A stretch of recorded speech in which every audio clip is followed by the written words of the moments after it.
Hello बच्चों, my name is Shubham. Welcome to sigma education classes. आज हम लोग क्लास 12th की एनसीईआरटी फिजिक्स का चैप्टर नंबर फर्स्ट इलेक्ट्रोस्टैटिक्स से स्टार्ट करने जा रहे हैं। ठीक है, बहुत ही बेसिक से स्टार्ट करेंगे। हम एक एक पॉइंट बिल्कुल बहुत ही अच्छे से डिस्कस करेंगे। ठीक है, एक एक पॉइंट, आपका कोई भी टॉपिक छूटेगा नहीं एनसीईआरटी में, ये मेरी गारंटी है। ठीक है, बिल्कुल बहुत ही बेसिक से बिल्कुल लो लेवल, जीरो लेवल से स्टार्ट करेंगे। आपको एक एक चीज़ आपको समझाएंगे। ठीक है, तो आपको कोई दिक्कत नहीं आएगी ताकि, और आपको हर वीडियो में जहाँ भी आपको न्यूमेरिकल होंगे, न्यूमेरिकल की ज़रूरत होगी, वहीं पे हम न्यूमेरिकल, और लास्ट में बाद में भी न्यूमेरिकल कराया जाएगा। ठीक है आपको, तो चलिए स्टार्ट करते हैं। सबसे पहले बात करेंगे आज, पहले तो ये जो फर्स्ट चैप्टर आपके बुक में देख रहे हैं, इसमें काफ़ी कुछ बहुत कहानी दे रखी है, तो इतना कुछ आपको नहीं पढ़ना। इसमें जो बहुत ही मेन जो कुछ बातें हैं वो आपको बेसिक्स बहुत जानने के लिए, उनको हम आज पहले जो टर्मिनोलॉजीज हैं कि चार्जेस क्या होते हैं उनके बारे में समझते हैं। कि भाई आपके जो चैप्टर का नाम इलेक्ट्रिक चार्ज दे रखा है, ठीक है, बट हमने यहाँ पे इलेक्ट्रोस्टैटिक्स क्यों लिख रखा है, तो स्टैटिक्स क्यों लिखा है, ये सारी चीज़ें समझेंगे कैसे क्या चीज़ें। ठीक है, तो चलिए स्टार्ट करते हैं। सबसे पहले एक सेकेंड, ओके, हाँ जी, चलिए स्टार्ट करते हैं। ठीक है, बात कर रहे हैं इलेक्ट्रोस्टैटिक्स डील विद द, सबसे पहले बात करते हैं इलेक्ट्रोस्टैटिक्स की। Electrostatic deal with the study of forces, fields and potential arises from static charges. साफ साफ कह रहा है कि, अच्छा आप लोगों को पता होगा स्टैटिक मतलब क्या होता है, कोई चीज़ रुकी हुई है। ठीक है, इलेक्ट्रो बेसिकली क्या है, चार्जेस की बात करें तो स्टैटिक चार्ज यानी रुका हुआ चार्ज। रुके हुए चार्ज के कारण जो चीज़ें, जैसे रुके हुए चार्ज के कारण क्या क्या चीज़ें अराइज होती हैं भाई, जो हमारे इलेक्ट्रिक फोर्सेज होते हैं वो उनकी फील्ड होती हैं, और इलेक्ट्रिक पोटेंशियल, ये जो इनकी स्टडी हम किसके अंडर करते हैं, इलेक्ट्रोस्टैटिक के अंदर। बेसिकली बात बता रहा है कि इलेक्ट्रोस्टैटिक्स जो हमारा ब्रांच है, या फिर ये जो हमारा, ये किस चीज़ के बारे में डील करता है, ये study of forces, field and potential, जो कि किससे अराइज होता है, रुके हुए किसी स्टैटिक चार्ज की वजह से।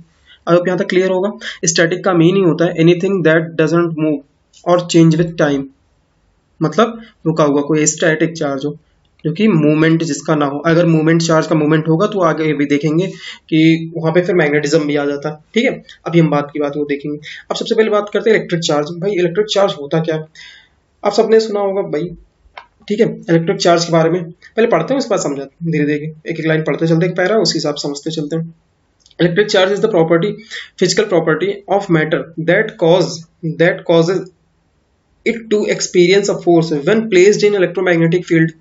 ठीक है, कह रहा है कि इलेक्ट्रिक चार्ज जो है एक फिजिकल प्रॉपर्टी होती है किसी भी मैटर की, जो कि क्या करते हैं, अगर उसको हम किसी इलेक्ट्रोमैग्नेटिक फील्ड में हम रख दें उठा के, तो वो क्या करता है, कुछ एक फोर्स उसके ऊपर क्या होता है, एक्सपीरियंस करता है।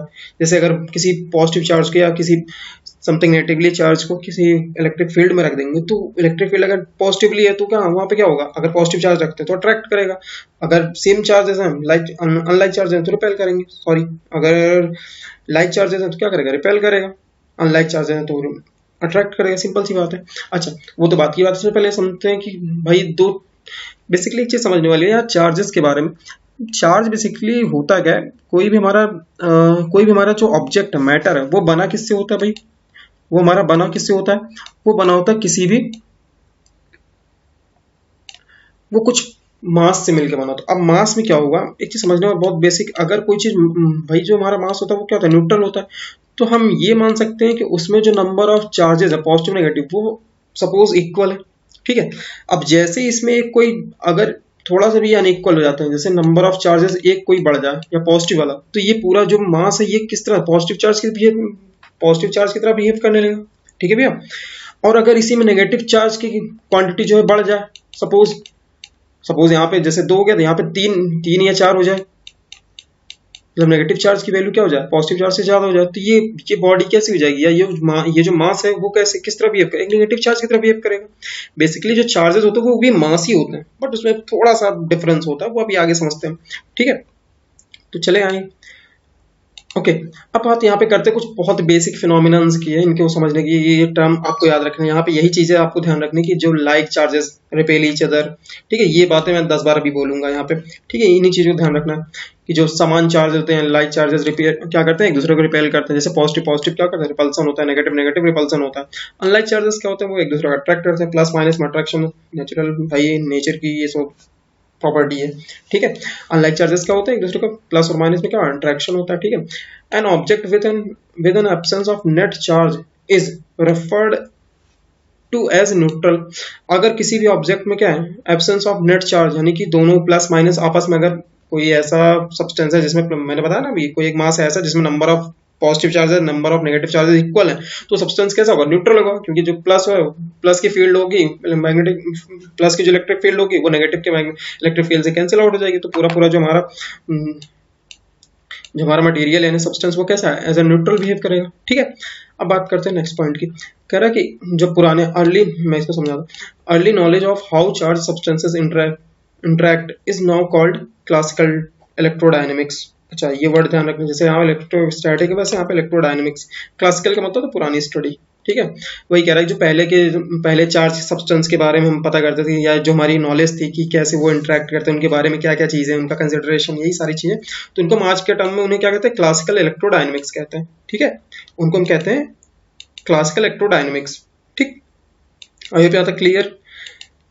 चार्ज क्या होता है, इलेक्ट्रोस्टैटिक क्या है, ये चीजें क्लियर। चार्ज क्या होता है, बेसिक एक फिजिकल प्रॉपर्टी किसी मैटर की होती है, ठीक है, टू एक्सपीरियंस, ठीक है, to experience a force when placed in a electromagnetic field, obvious सी बात है, ठीक है। चले आगे।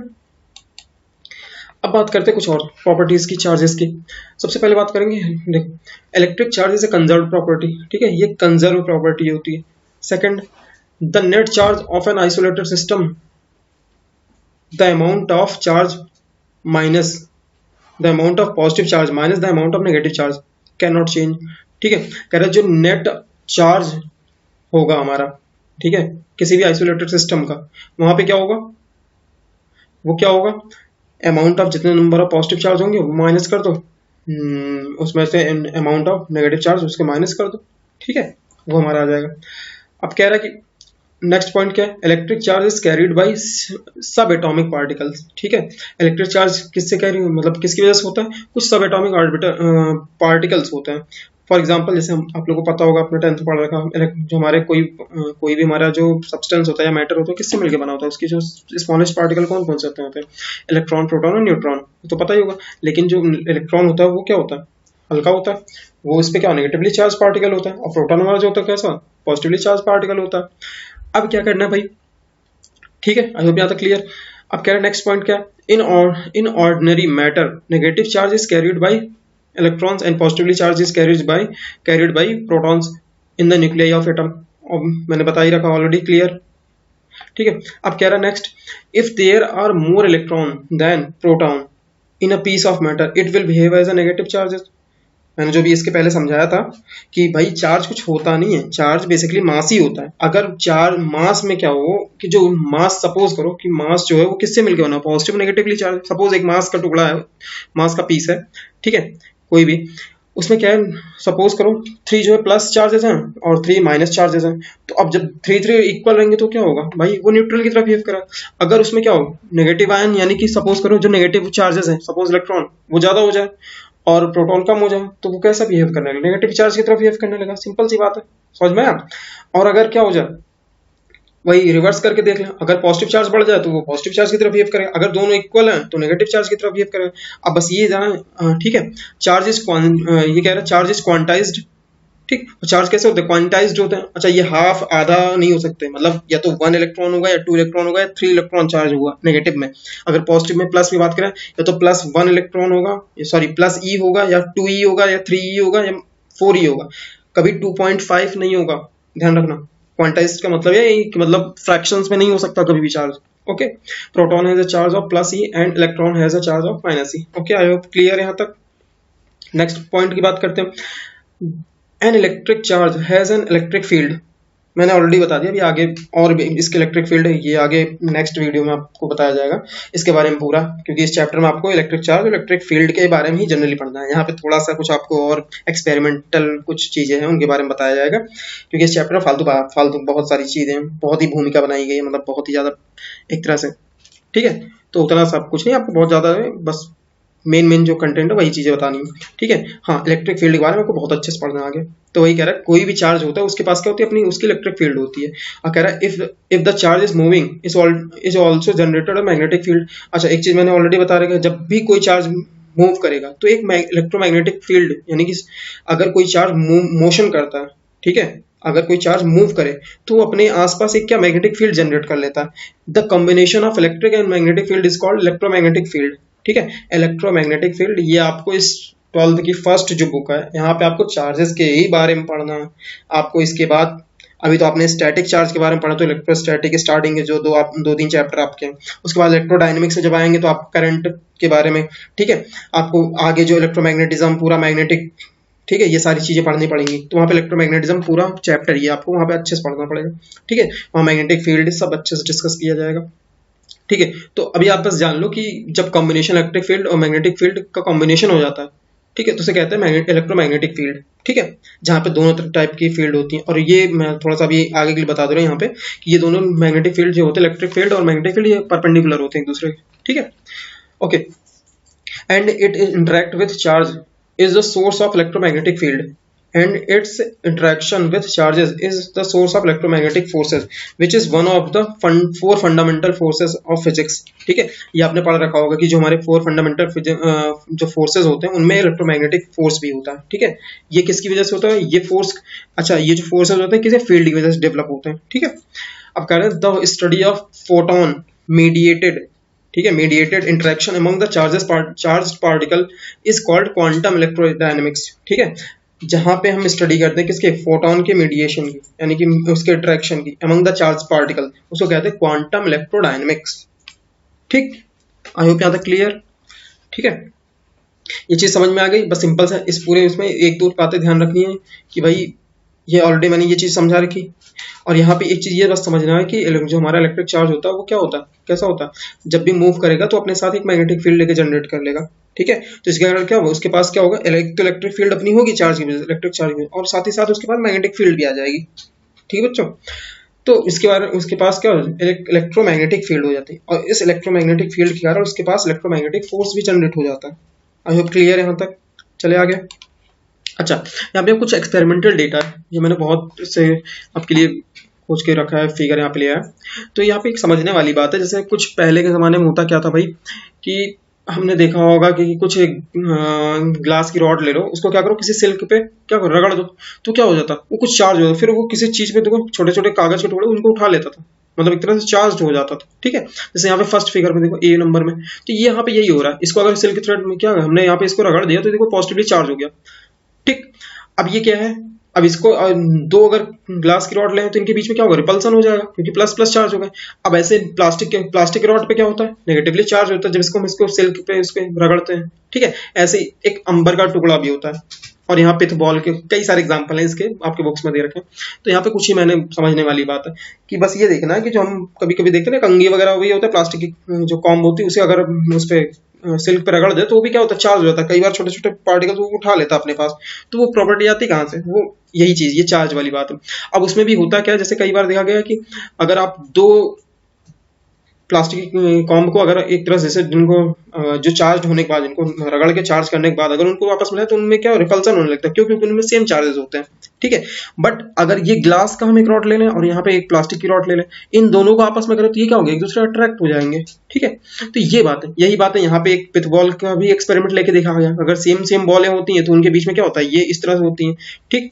और जब भी ये बिल्कुल एक दूसरे से दूर भागती हैं, और लेकिन अगर अपोजिट वाले होंगे तो ये पास आके इस तरह से इनका सेप है। इससे पता चलता है, इससे ये चीज क्लियर होगा कि चार्ज दो तरीके के होते हैं। अब बात आई थी उनके नॉमेनक्लेचर की, तो भाई जो हमारे बेंजामिन फ्रैंकलिन थे उन्होंने ही इसका नाम रखा था, उन्होंने उस टाइम पे जो नाम रख दिया वही चलता आ रहा है, और क्या भाई, उन्होंने पॉजिटिव नेगेटिव दो टर्मिनोलॉजी दे दी, और कोई चार्ज तो होता है न्यूट्रल, मतलब न्यूट्रल कुछ होता ही नहीं, ठीक है। यहाँ पे एक बहुत अच्छा फिगर इलेक्ट्रिक चार्ज के बारे में आपको दिखा गया कि प्लस यहाँ पे जो इलेक्ट्रिक फील्ड होती है वो माइनस की तरफ जाके खत्म हो जाती है, कुछ इस तरह से। ये ऐसे ही आप डायग्राम आगे मैग्नेटिक फील्ड के बारे में पढ़ेंगे, ठीक है। ये आपका एक बहुत अच्छा सा फिगर मैग्नेटिक फील्ड का, सॉरी इलेक्ट्रिक फील्ड का, पॉजिटिव चार्जेस का, प्लस क्यू चार्जेस का। तो इसका क्या होता है, यहाँ पे जो इलेक्ट्रिक फील्ड की डायरेक्शन होती है लाइंस, वो बाहर आउटवर्ड की जाती हुई है, ठीक है, बाहर की तरफ जा रही है, ठीक। और यहाँ पे देखो टुवर्ड्स द सेंटर की तरफ आ रही है नेगेटिव चार्ज में, कुछ इस तरह से। और ये हमारा क्या इलेक्ट्रोपोटेंशियल इक्विपोटेंशियल सरफेस है, यहाँ पे ये बताता है कि इस, अच्छा ये चीजें आगे भी हम पढ़ेंगे कि इक्विपोटेंशियल सरफेस क्या होता है, ये सब चीजें बाद में। तो बस यहाँ पे इतनी बात ध्यान रखनी कि आपका जो electric field is a positive और नेगेटिव पॉइंट चार्ज, इसको क्यू से, स्मॉल क्यू से डिनोट करा जाता है, जिसकी एसआई यूनिट क्या होती है, कूलॉम्ब होती है। अदर यूनिट क्या होती है, एलिमेंट्री चार्जेस या फैराडे आगे पढ़ेंगे, ठीक। एसआई यूनिट इसकी होती है कैपिटल सी, ठीक है। ये एक्सटेंसिव है, ठीक, यस है। कंजर्व्ड है, यस है, ठीक है। ये सारी चीजें यहाँ पे, आई होप यहाँ तक क्लियर होगा कि भाई ये इलेक्ट्रिक चार्जेस आए कहाँ से, इनकी पूरी इतिहास क्या था, ये सारी चीजें जो दे रखी, आई होप क्लियर होगा यहाँ तक, ठीक है। अभी आपको यहाँ पे बहुत बेसिक अच्छे से बहुत धीरे धीरे समझना है। अब बात करते हैं कंडक्टर और इंसुलेटर की। भाई ऑब्वियस सी बात है, आएगा ये पॉइंट की भाई कंडक्टर और इंसुलेटर हमने सुन रखा होगा कि भाई जिनसे इलेक्ट्रिसिटी कंडक्ट हो जाती है, पढ़ते आ रहा है, वो कंडक्टर कहते हैं, जिनसे इंसुलेटर कहते हैं, ठीक है। बट आपने उसमें भी कुछ पढ़ रखा होगा, सॉलिड स्टेट जब केमिस्ट्री में आपने पढ़ा, वहाँ भी इंसुलेटर कंडक्टर की बात आई थी, ठीक है। अच्छा, तो यहाँ के करस्पॉन्डिंग समझते हैं, वहाँ पे तो कुछ वैल्यूज दे रखी थी कंडक्टिविटी के आधार पे, बट यहाँ पे कुछ समझते हैं। यहाँ पे सिंपल वही जो हम बचपन समझते आ रहे हैं वही चीज़ है, कंडक्टिव, ठीक है। कि इलेक्ट्रिसिटी अगर किसी चीज़ से कंडक्ट होती है तो ठीक है भाई, है वो कंडक्टर, अगर नहीं होती तो नहीं है, वही चीज। तो कह रहा कि सम, अब पढ़ते हैं, some substances readily allow passage of electricity through them, ठीक है। कह रहा है कि सम सब्सटेंस, कुछ जो सब्सटेंस होते हैं वो क्या आराम से जो अपने से पास करने अलाउ कर देते हैं, क्या, किसको, इलेक्ट्रिसिटी को, ठीक है। अदर डू नॉट, कुछ और जो दूसरे होते हैं वो नहीं करते। Those which allow electricity to pass through them easily are called conductor. भाई ऐसे जिनसे आसानी से जो है इलेक्ट्रिसिटी पास हो जाती है और या अपने से पास होने देते हैं, उनको कहते हैं conductor. They have electric charge electrons that are comparatively free to move inside the material. अच्छा, ये चीज ध्यान रखना कि अगर कोई आपसे पूछे कि भाई कंडक्टर में जो है इलेक्ट्रिक चार्ज यानी इलेक्ट्रिक फ्लो क्यों होता है या करंट फ्लो क्यों होता है, बिकॉज ऑफ फ्री इलेक्ट्रॉन्स। ध्यान रखने वाली बात है, उनमें क्या होता है, फ्री इलेक्ट्रॉन्स बहुत ज्यादा होते हैं, मतलब हाँ कंपेरेटिवली ज्यादा होते हैं, ठीक है। इस वजह से मेटल्स में, या कोई मेटल्स में पूछ ले, metal, human, animal bodies earth are the conductor, कि हमारी बॉडी भी क्या होती है, एक कंडक्टर तरह बिहेव करती है, ठीक है। ओके, अब बात कर रहे हैं कि भाई most of the non metals like glass, ये हो गया प्लास्टिक, नायलॉन, वुड, ये सारी चीजें जो भी हैं, ठीक है। तो ये क्या होती है, ये हाईली रेजिस्टेंट होती है, अपने से जो है भाई कोई लकड़ी में थोड़ी करंट पास होता है, ठीक है। इसीलिए तो प्लास्टिक से थोड़ी, तो वो अपने, तो उनको कहते हैं क्या, इंसुलेटर कहते हैं। जो अपने से इलेक्ट्रिसिटी को पास नहीं या करंट को पास नहीं होने से बात खत्म, उनको क्या कहते हैं, इंसुलेटर कहते हैं, ठीक, वेरी इजी। अब यहाँ पे एक वर्ड, यहाँ पे एक पॉइंट दे रखा है, अर्थिंग या ग्राउंडिंग की बात कर रहा है। अब इस चीज को समझ लेते हैं होता क्या। कह रहा when we bring a charge body in contact with earth, all the excess charge on the body disappear by the causing a momentary current to pass to the ground through the connecting conductor such as our body। अच्छा, कभी आपने ये यहाँ पे ये कह रहा है कि अगर कोई चार्ज बॉडी उसको अर्थ के कांटेक्ट में सीधा सीधा ला दे, तो जो एक्सेस चार्ज उस बॉडी पे होगा वो क्या हो जाएगा, उसी मोमेंट पे क्या हो जाएगा, वो अर्थ में क्या होगा, चला जाएगा थ्रू अ कंडक्टर। जैसे हमारी बॉडी, हम क्या होता है, अगर किसी कोई इलेक्ट्रिक वायर को हम पकड़ लेते हैं तो वो होता है क्या, उसमें क्या होता है, करंट होती है, इलेक्ट्रिक चार्ज होता है।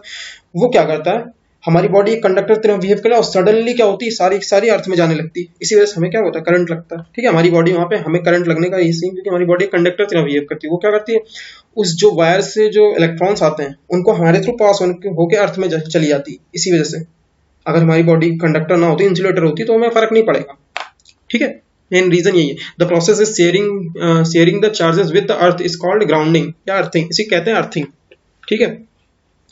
मतलब जो एक्सेस चार्ज है उसका ग्राउंड में जाना, इसी कहते हैं अर्थिंग या ग्राउंडिंग, समझ लो, ठीक है। आई होप यहाँ तक क्लियर, कोई दिक्कत नहीं, कोई रॉकेट साइंस नहीं है, बहुत ईजी, अच्छे से समझ आना, ठीक है। अब बात करते हैं चार्जिंग बाय इंडक्शन कि चार्जिंग इंडक्शन, भाई इंडक्शन के द्वारा कैसे चार्जिंग करी जाती है, ये चीज अभी समझते हैं क्या है चीज, ठीक है। कह रहा है कि when we touch a pith ball with an electrified plastic rod, some of the negative charge on the rod are transferred to the pith ball and also get charges, ठीक है। Thus the pith ball is charged by conductor by charged by contact, it is it is then it is then repelled by the plastic rod but attract by the glass rod which is oppositely charged। यहाँ पे simple सी बात कह रहा है, अभी मैं figure आगे दिखाता हूँ। यहाँ पे कह रहा है सीधा सीधा, अगर पिथ बॉल को हम क्या करें, when we touch the pith ball with electrified plastic rod, ठीक है, पिथ बॉल को इलेक्ट्रीफाइड अगर प्लास्टिक रॉड से हम टच कराते हैं तो some of negative charge on the rod are transfer to the pith ball. ठीक है, तो क्या करता है, कुछ जो उस पे रॉड पे हमारे होते हैं उस पे चार्ज वो क्या हो जाता है, पिथ बॉल पे ट्रांसफर हो जाता है और वो चार्ज हो जाता है। Thus the pith ball get charge by contact, और ये किसकी वजह से हुआ, कांटेक्ट की वजह से। भाई अगर हम इलेक्ट्रीफाइड जो हमारा प्लास्टिक का रॉड है उसको हम पिथ बॉल के कांटेक्ट में नहीं लाते तो वो चार्ज नहीं होता, हमने उसके कांटेक्ट में लाया इसलिए वो क्या होगा, उस पर अगर सपोज नेगेटिवली चार्ज है, हमारा जो इलेक्ट्रीफाइड प्लास्टिक रॉड है उस पर नेगेटिवली चार्ज है वो, तो क्या हो गया, उस पर क्या हो गया, उस पर चार्ज थोड़ा बहुत ट्रांसफर हो गया। ठीक है, वो चार्ज हो गया because of contact, it is then repelled by plastic rod. अब क्या होगा, अब उस चीज से अगर भाई अब पिथ बॉल भी नेगेटिवली चार्ज हो गया और वो भी चार्ज नेगेटिवली, तो अब उन दोनों के बीच क्या सेम लाइक चार्जेस, वो क्या रिपेल करेंगे। और अगर हम ग्लास रॉड को वहीं ला दें तो वो क्या होगा, उस पर पॉजिटिव चार्ज होगा तो वो क्या करेगा, अट्रैक्ट करेगा। तो यहाँ समझते हैं फिगर में अच्छे से। ये रहा एक पिथ बॉल हमारा, ठीक है, ये इलेक्ट्रीफाइड रॉड है। ठीक है, इलेक्ट्रीफाइड रॉड। अब यहाँ पे तो चलो सपोज उन्होंने पॉजिटिव ले रखा है, ठीक है, इन्होंने पॉजिटिव चलो ले रखा है, लेकिन ये मुझे लग रहा है कुछ गलत हुआ है क्योंकि वहां पे लिख रखा है नेगेटिव, तो ये पे तो इस पे जो चार्जेस है नेगेटिव है और यहाँ पे एनसीईआरटी के बुक में यहाँ पे थोड़ा सा दिक्कत है, ये नेगेटिवली चार्ज होनी चाहिए क्योंकि लिख तो इन भाई साहब ने नेगेटिव रखा है, तभी तो इसकी वजह से कॉन्टैक्ट में यहाँ नेगेटिव चार्ज आया। ये देखो यहाँ पे नेगेटिव चार्ज आ गए, ठीक है, यहाँ पे भी नेगेटिव होना चाहिए, ये सब नेगेटिव चार्ज इसमें। अच्छा, यहाँ पे तो दोनों पहले न्यूट्रल पड़े थे, अब इसकी कॉन्टैक्ट हमने इलेक्ट्रीफाइड एक प्लास्टिक रॉड वो लाया, इलेक्ट्रीफाइड प्लास्टिक, इसकी वजह से ये क्या हो गया, ये पिथ बॉल भी नेगेटिवली चार्ज हो गया। ठीक, अब ये नेगेटिवली चार्ज हो गया तो ऑब्वियस बात है ये पूरे उस पे हो जाएगा। अब जब इसको क्या हो, अब ये नेगेटिवली चार्ज हो गया और ये नेगेटिवली चार्ज हो, तो इनमें क्या हो, रिपल्सन होने लगेगा। बट अगर हम यहीं पे कोई ग्लास की रॉड ला दें प्लस वाली, तो क्या होगा, इनके बीच में अट्रैक्शन हो जाएगा। भाई यहाँ पे अट्रैक्शन हो जाएगा, ये ग्लास की रॉड है,